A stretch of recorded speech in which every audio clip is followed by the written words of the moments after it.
প্রিয় শিক্ষার্থীরা, সকলকে অনলাইনের ক্লাসের পক্ষ থেকে শুভেচ্ছা জানাই। আমি গীতা বর্মন, প্রভাষক অর্থনীতির উৎসা ডিগ্রি কলেজ খুলনা। আমার দ্বাদশ শ্রেণীর শিক্ষার্থী ভাই বোনেরা, তোমাদের জন্য আজকে আমি আমার ক্লাস সাজিয়েছি। এর আগে তোমাদের কয়েকটা চ্যাপ্টার নিয়ে অলরেডি আলোচনা হয়েছে। আমরা যদি একটু ফাস্ট চেয়ে থাকি তাহলে আবারও সেসব চ্যাপ্টার নিয়ে আলোচনা করবো। তো ভয়ের কিছু নাই। তো আজকে আমরা আলোচনা করব নবম অধ্যায়, ফার্স্ট পার্টের নবম অধ্যায় নিয়ে। নবম অধ্যায়ে আছে অ্যাগ্রিগেট ইনকাম অ্যান্ড এক্সপেন্ডিচার। তোমরা চ্যাপ্টারটা একটু খেয়াল করো সবাই। অ্যাগ্রিগেট ইনকাম অ্যান্ড এক্সপেন্ডিচার এর বাংলা হচ্ছে সামগ্রিক আয় এবং ব্যয়। তোমরা অলরেডি দ্বাদশ শ্রেণীতে উঠে গিয়েছো উইদাউট এক্সামিনেশন। সেটা আসলে কতটা ভালো বা কতটা খারাপ সেটা নিয়ে আমি কমেন্ট করতে চাচ্ছি না। তো যেভাবেই হোক আমাদের পড়াশোনা থেমে থাকবে না, আমরা পড়াশোনা চালিয়ে যাব। সেটা যেভাবেই হোক, অনলাইনের ক্লাসে অনেক জটিলতা আছে, তোমাদের দিক থেকে আমাদের দিক থেকে সবার দিক থেকে জটিলতা আছে। তারপরও চেষ্টা করব সবাই সবার জায়গা থেকে যতটুকু ভালোটা করা যায়, যতটুকু সম্ভব দেওয়া যায়। তো আজকে আমরা আলোচনা করব সামগ্রিক আয় ও ব্যয়ের চ্যাপ্টার, নবম অধ্যায়। তো এখানে দেখো ইকোনমিক্সে বেসিক দুইটা প্রকারভেদ ইকোনমিক্সের আছে অর্থনীতির। একটা হচ্ছে ব্যষ্টিক অর্থনীতি আর একটা হচ্ছে সামষ্টিক অর্থনীতি। তো ব্যষ্টিক অর্থনীতি এটাকে ইংলিশে বলি মাইক্রো ইকোনমিক্স, এবং ম্যাক্রো ইকোনমিক্স যার বাংলা হচ্ছে সমষ্টিক অর্থনীতি। তো এখানে সামগ্রিক আয় এবং ব্যয় এই টপিকটা অ্যাকচুয়ালি ম্যাক্রো ইকোনমিক্সের ব্যাপার বা সামষ্টিক অর্থনীতির ব্যাপার। আমরা যদি সংজ্ঞা আরেকটু মনে করে আসি, ব্যষ্টিক অর্থনীতি হচ্ছে অর্থনীতির ক্ষুদ্র ক্ষুদ্র ফার্ম, ক্ষুদ্র ক্ষুদ্র শিল্প, ছোট ছোট পরিসরে আলোচনা করে। কিন্তু সামষ্টিক অর্থনীতিটা অর্থনীতির সামগ্রিক ব্যাপারগুলো নিয়ে আলোচনা করে, সামগ্রিক ভাবে সমষ্টিকে আলোচনা করে, যেটা বৃহৎ অর্থে ব্যবহার করা হয় ইকোনমিক্সের ক্ষেত্রে। তো সামগ্রিক আয় কথাটা দেখেই বোঝা যাচ্ছে যে সামগ্রিক মানে টোটাল। তো টোটালটা সবসময় বৃহৎ পরিসরেই আলোচনা করা হয়ে থাকে। সেই জন্য এই চ্যাপ্টারটা হচ্ছে সামষ্টিক ইকোনমিক্সের ডিসকাশন। তো অ্যাগ্রিগেট ইনকাম অ্যান্ড এক্সপেন্ডিচার যদি আমরা আলোচনা করতে যাই, প্রথমেই আসে ডেফিনেশন। তো ডেফিনেশনটা আমরা যদি বইয়ের ভাষায় বলি, দেখো এরকমই আসে যে সামষ্টিক অর্থনীতিতে সামগ্রিক আয় ধারণা অত্যন্ত গুরুত্বপূর্ণ। কোনো দেশে একটা নির্দিষ্ট সময়ে সাধারণত এক বছরে উৎপাদনের বিভিন্ন উৎপাদন কাজে লাগিয়ে যে দ্রব্য সামগ্রী ও সেবাকর্ম তৈরি হয় তার আর্থিক মূল্যকে সামগ্রিক আয় বলা হয়। আমি এই জিনিসটাকে এই সংখ্যাটাকে ছোট ছোট করে নিয়ে আসবো। যেমন প্রথম আসে হচ্ছে কি, দেখো একটা দেশ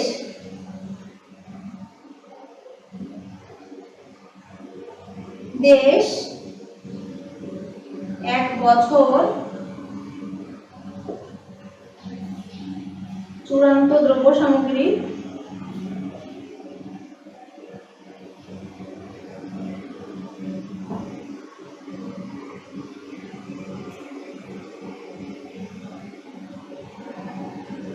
উৎপাদনের উপকরণ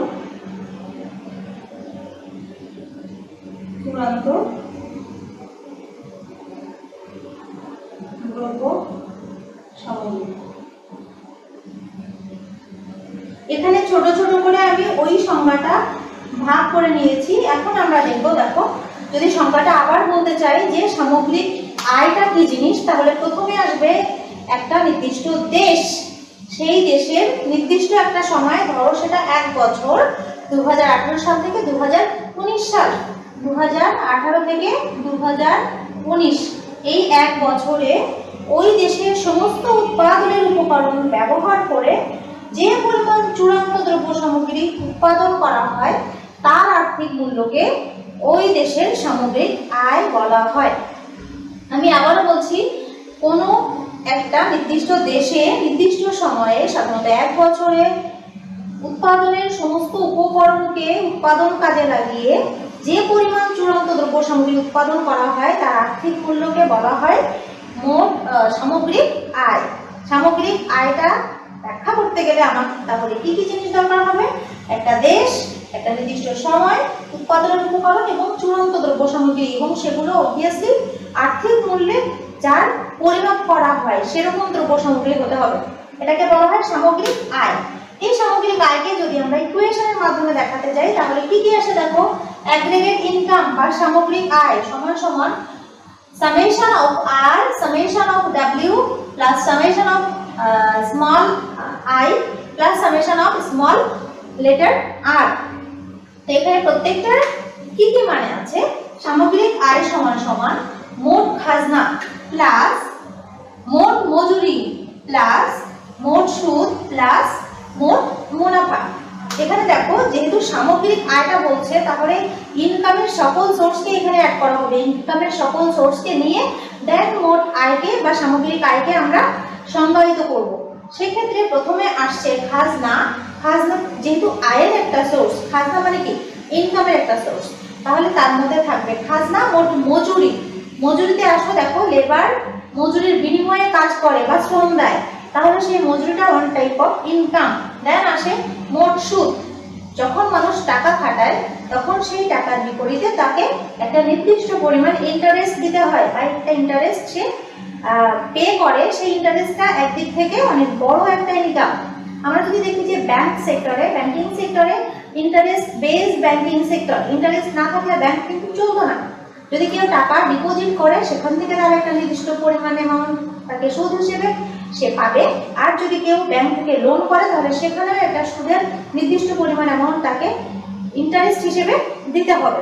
তো এই ব্যাংকিং ট্রানজ্যাকশনটা অটোমেটিক্যালি সুদের উপরে ডিপেন্ড করে পরিচালনা হয়। দেন আছে মোট মুনাফা। মুনাফাটা কি জিনিস, মুনাফাটা হচ্ছে যে কোনো উৎপাদন কাজ চলার একটা হাতিয়ার। মুনাফা ছাড়া কিন্তু উৎপাদন কাজ চলবে না। যদি একটা ফার্ম, একটা শিল্প বারবার লস ফেস করে তাহলে কিন্তু সে ওই ফার্মটা কিন্তু আর কন্টিনিউ করবে না, ওই ফার্মটা সে ফাইনালি বন্ধ করে দিতে বাধ্য হবে।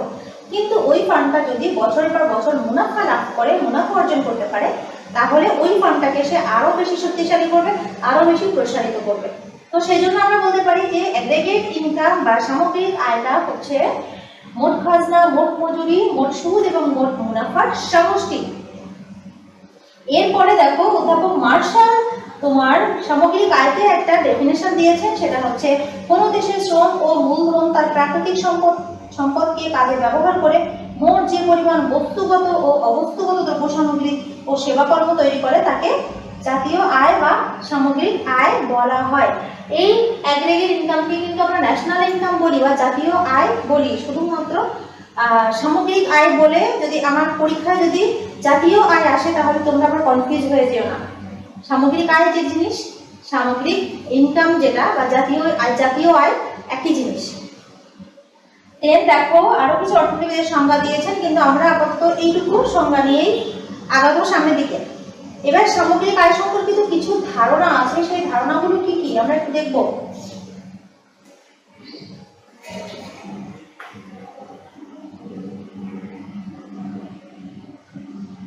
সামগ্রিক আয়ের ধারণার মধ্যে দেখো জিডিপি, ফার্স্ট আসে জিডিপি, দেন আসে NDP,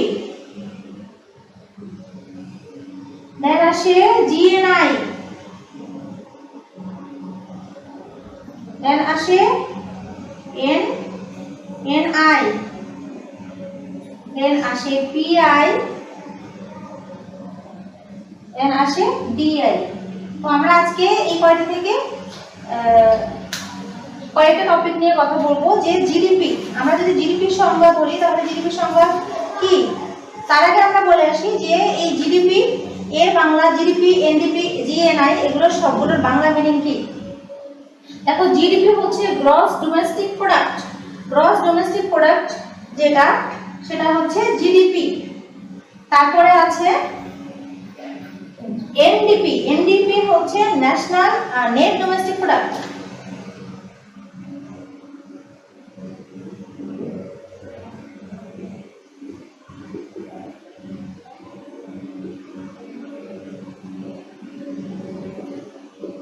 net domestic product, gross national income.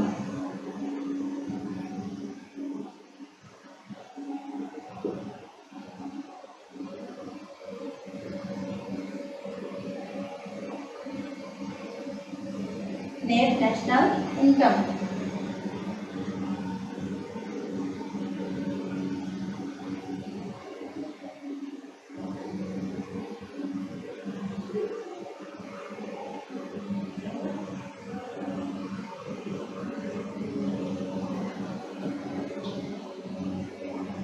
এবার আমরা দেখি এগুলোর ব্যাখ্যা। Gross domestic product for GDP, net domestic product for NDP, gross national income for GNI, net national income for NNI, personal income for PI এবং disposable income for DI. এই জিনিসগুলো আমাদের মাথায় রাখতে হবে। এগুলো আমাদের সামগ্রিক আয়ের চ্যাপ্টারে বারবার আসবে। এখানে কিছু ম্যাথও আছে, তো আমাদেরকে বাংলার সাথে সাথে ইংলিশ টার্মগুলো মাথায় রেখে দিতে হবে। তো আমি বলেছি কি জিডিপি এর ফুল মিনিং হচ্ছে গ্রস ডোমেস্টিক প্রোডাক্ট বা মোট দেশজ উৎপাদন, মোট দেশজ উৎপাদন, গ্রস ডোমেস্টিক প্রোডাক্ট। সেকেন্ড আছে নেট নিট দেশজ উৎপাদন, নেট ডোমেস্টিক প্রোডাক্ট এনডিপি। দেন আছে নেট জাতীয় আয়, নেট জাতীয় আয় হচ্ছে গ্রস ন্যাশনাল ইনকাম। দেন আছে নেট ন্যাশনাল ইনকাম, মোট জাতীয় আয়, নেট জাতীয় আয়, এবং লাস্টে আছে ব্যক্তিগত আয় পার্সোনাল ইনকাম পিআই, এবং লাস্ট ওয়ান আছে ডিসপোজেবল ইনকাম বা ডিআই। এই জিনিসগুলো আমাদের সামগ্রিক আয় ব্যয়ের চ্যাপ্টারে আলোচনা করা হবে। এবার আসো দেখো জিডিপির সংজ্ঞা কি। জিডিপিটা হচ্ছে মোস্ট কমনলি ডিসকাসড একটা টপিক, যেটা তোমাদের বিভিন্নভাবে তোমাদের কাজে লাগবে। জিডিপির সংজ্ঞা হচ্ছে কি যে কোনো নির্দিষ্ট সময়ে, সাধারণত 1 বছরে, আগের সংজ্ঞা অনুযায়ী যদি আমি যাই, কোনো নির্দিষ্ট সময়ে সাধারণত 1 বছরে ওই দেশের অভ্যন্তরে উৎপাদিত সকল দ্রব্য সামগ্রীর চূড়ান্ত দ্রব্য সামগ্রীর আর্থিক মূল্যকে ওই দেশের জিডিপি বলা হয়। আমি আবারও বলছি যে কোনো নির্দিষ্ট সময়ে একটা দেশের, সাধারণত 1 বছরে, ওই দেশের অভ্যন্তরে উৎপাদিত সকল চূড়ান্ত দ্রব্য ও সেবা সামগ্রীর আর্থিক মূল্যকে বলা হয় মোট দেশজ উৎপাদন বা জিডিপি।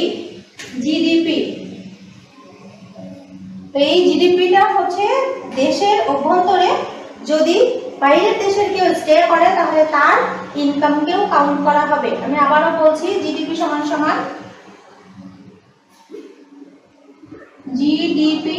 সমান সি প্লাস আই প্লাস জি। এখানে সি প্লাস আই প্লাস জির মধ্যে কি কি আসে? ভোগ ব্যয়, বিনিয়োগ ব্যয় এবং সরকারি ব্যয়।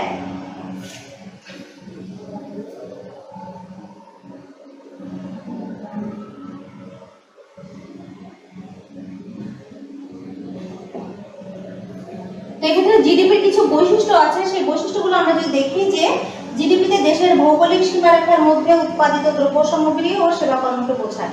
এখানে দেশের ভৌগোলিক সীমাকে লিমিট করে দেওয়া হয়েছে, যে দেশের ভৌগোলিক সীমার মধ্যে শুধুমাত্র যে দ্রব্য সামগ্রীগুলো উৎপাদিত হবে সেগুলোকে কাউন্ট করা হবে। এখানে দেশের বাইরে বা ভৌগোলিক সীমার বাইরে যেসব দ্রব্য সামগ্রী উৎপাদিত হবে সেগুলোকে নেওয়া হবে না। তাহলে জিডিপি হতে গেলে ডোমেস্টিক মানে দেশের অভ্যন্তরে সেই দ্রব্য সামগ্রীকে অবশ্যই প্রডিউস হতে হবে। এবং আমাদের দেশে যারা ফরেনার এখানে আমাদের দেশের অভিবাসী হিসেবে থাকে, তাদের ইনকাম বা তাদের যে দ্রব্য সামগ্রীর উৎপাদন সেটাকেও কাউন্ট করা হবে। আরেকটা বৈশিষ্ট্য যে জিডিপিতে দেশের অভ্যন্তরে কর্মরত দেশীয় নাগরিকদের উৎপাদিত চূড়ান্ত দ্রব্য সামগ্রীকে বোঝায়। জিডিপিতে দেশের অভ্যন্তরে কর্মরত বিদেশি নাগরিকদের আয় অন্তর্ভুক্ত হয়। আর জিডিপিতে দেশের অভ্যন্তরে অবস্থিত নাগরিকদের ভোগ ব্যয়, বিনিয়োগ ব্যয় এবং সরকারি ব্যয় সকল সোর্সটাকে এখানে ইনক্লুড করা হয়। এবং লাস্ট ওয়ান আছে জিডিপি দেশের অর্থনৈতিক উন্নয়নের সূচক হিসেবে ব্যবহার করা হয়। আমরা জানি যে একটা দেশের অর্থনৈতিক সূচকের ক্ষেত্রে জিডিপি অনেক গুরুত্বপূর্ণ ভূমিকা পালন করে। একটা দেশের অর্থনীতি কতটা অ্যাক্টিভ, অর্থনৈতিক উন্নয়নটা কতটা ত্বরান্বিত, সেটা কিন্তু সেই দেশের জিডিপি দেখে বোঝা যায়। সেক্ষেত্রে অর্থনৈতিক উন্নয়নের একটা গুরুত্বপূর্ণ সূচক হিসেবে ব্যবহার করা হয় জিডিপিকে। দেন আসে দেখো নেট ডোমেস্টিক প্রোডাক্ট। এক্ষেত্রে শুধু ডোমেস্টিক প্রোডাক্ট সেম আছে, একটা হচ্ছে গ্রস আর একটা হচ্ছে নেট। এই গ্রস আর নেটের মধ্যে পার্থক্য কি সেটা আমরা এখন দেখব।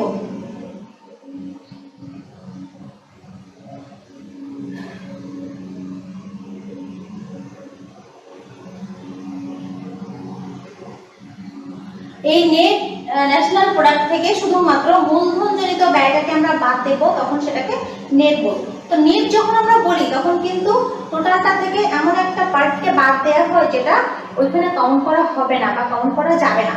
তো এখানে গ্রসটা হচ্ছে টোটাল, কিন্তু নেটটাকে হচ্ছে মূলধনজনিত ব্যয় যেটা সেটাকে ব্যয় বাদ দেওয়া হচ্ছে। এবং এই নেটটা দেশের অভ্যন্তরে নেট দ্রব্য সামগ্রী সেবা কর্মকে বোঝায়, যেটাকে আমরা যদি ইকুয়েশনে দেখাই তাহলে কেমন হবে, এনডিপি সমান সমান জিডিপি মাইনাস সিসিএ। এই সিসিএ টা এখানে বাদ দেওয়া হচ্ছে, যেটার অর্থ হচ্ছে নেট মূলধন সামগ্রী ব্যবহারের ক্ষয়ক্ষতি জনিত ব্যয়। ইনকামের সব কিন্তু মানুষ ব্যয় করতে পারে না, কিছু ইনকাম আছে যেগুলো ব্যয়ের অযোগ্য, সেই জিনিসগুলোকে ওই ইনকামের মধ্যে আমরা ধরতে পারি না বা ধরি না। ধরো একজনের ইনকাম যদি 50,000 হয় এবং সেই ইনকামের 50,000 টাকা থেকে তাকে 20,000 টাকা অন্য কোথাও তাকে কিস্তি বা ইনস্টলমেন্ট যাই বলি আরেকজনকে পে করতে হয় প্রত্যেক মাসে, তাহলে ওই যে 50,000 থেকে 20,000 সে কিন্তু তার কনজাম্পশনের জন্য ব্যবহার করতে পারছে না। সেক্ষেত্রে ওই 20,000 তার ইনকামের বাইরে রাখতে হবে। তার নেট তার জিডিপিতে যদি কাউন্ট করি তার ইনকাম 50,000, কিন্তু যখন আমি এনডিপিতে কাউন্ট করব তখন তার ইনকাম হচ্ছে অনলি 30,000, কারণ ওই 20,000 সে তার ভোগের ক্ষেত্রে ব্যবহার করতে পারছে না। তাই আমরা বলতে পারি যে এনডিপি যেটা নেট ডোমেস্টিক প্রোডাক্ট, সেখানে মূলধনের অপচয়জনিত ব্যয়টা বাদ দিয়ে কাউন্ট করা হয়। থার্ড ওয়ান আছে gross national income. Gross national ইনকামটা কেমন, যে দেখো কোনো নির্দিষ্ট সময়ে সাধারণত এক বছরে একটি দেশে যে পরিমাণ দ্রব্য সামগ্রী সেবা কর্ম উৎপাদিত হয় তার সমষ্টিকে মোট জাতীয় উৎপাদন বলা হয়। এবং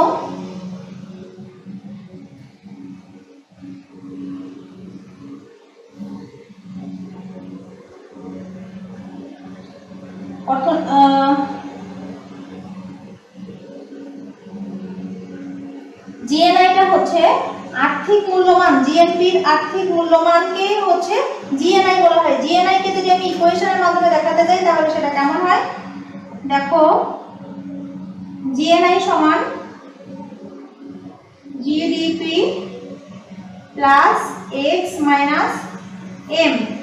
এখানে এক্স আর এম এই দুটো কি জিনিস আমরা এখন বলবো। এক্স হচ্ছে এক্সপোর্ট,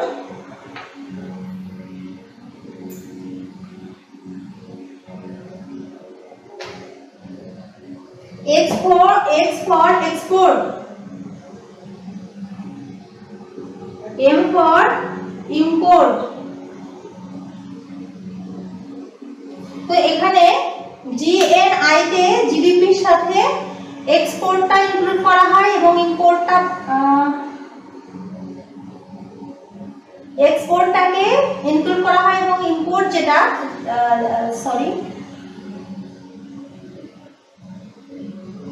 এক্সপোর্ট মাইনাস ইম্পোর্ট এই ব্যাপারটাকে তখন যোগ করা হয়। যেমন ধরো একটা দেশ যখন এক্সপোর্ট করছে তখন এক্সপোর্টের পরিমাণটা বাইরের দেশে চলে যাচ্ছে এবং ইম্পোর্ট যেটা সেটা সেই দেশে অ্যাড হচ্ছে। যখন জিএনআই কাউন্ট করা হবে তখন এক্সপোর্ট যেটা সেটাকে বাদ দিয়ে ইম্পোর্ট যে কতটুকু পরিমাণ দ্রব্য ইম্পোর্ট হচ্ছে ওই দেশে সেই দ্রব্যগুলোকে কাউন্ট করা হবে। এই জন্য জিএনআই তে সবসময় এক্সপোর্ট ইম্পোর্টটাকে ইনক্লুড করা হয়। তো এখন দেখো জিএনআই কিছু উপাদান আছে, সেগুলো ভোগ, বিনিয়োগ ব্যয়, সরকারি ব্যয়, নিট রপ্তানি। তো আমরা এর পরের যে ক্লাস নিব সেই ক্লাসে তোমাদেরকে জিএনআই এর উপাদান সমূহ নিয়ে আলোচনা করব। তোমাদের কাজ থাকবে আজকের চ্যাপ্টারের বেসিক যে কনসেপ্টগুলো আজকের অধ্যায়ের, সেটা হচ্ছে মোট দেশজ উৎপাদন, নিট দেশজ উৎপাদন, জিডিপি, জিএনপি, এনডিপি, এই জিনিসগুলো তোমরা বাসায় ভালো করে দেখে আসবে। তারপর আমরা ডিটেইলসে এই চ্যাপ্টারের লাস্টের দিকে এই ব্যাপারগুলো নিয়ে আরো আলোচনা করব। তো দ্বাদশ শ্রেণীর শিক্ষার্থীরা, তোমাদের নবম অধ্যায়ের আজকে জাস্ট ক্লাসের শুরু। আমি তোমাদেরকে আজকের থেকে বেশি আর দেখাতে পারছি না। নেক্সট ক্লাসে তোমাদেরকে এই টপিক নিয়ে বিস্তারিত আলোচনা করে দেখাবো। সে পর্যন্ত সকলে সুস্থ থাকো, সুন্দর থাকো। ধন্যবাদ।